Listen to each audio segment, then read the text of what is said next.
In today's video, I'm going to teach you how to open multiple projects in DaVinci Resolve. If you often work on more than one edit at a time, this is a really useful feature to know.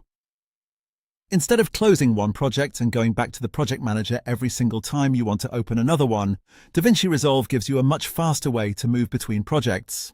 Once this option is enabled, switching back and forth becomes much smoother and can save you a lot of time during your editing workflow. To get started, look toward the bottom right corner of the DaVinci Resolve interface. From there, click the Home button.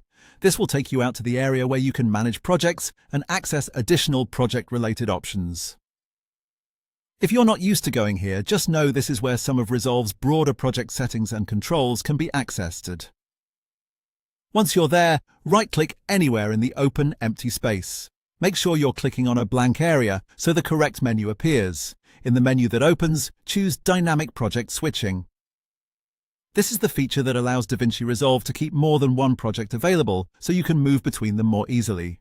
After turning that on, you can open more than one project. The main benefit here is that you no longer have to completely exit one project just to check something in another. This can be especially helpful if you're comparing edits, copying ideas between projects, or managing multiple versions of a video.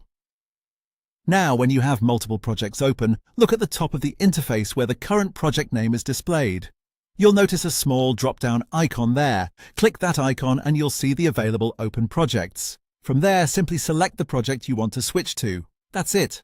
Once dynamic project switching is enabled, changing projects becomes quick and seamless. If you use DaVinci Resolve regularly, this is one of those small settings that can make a big difference in your overall efficiency.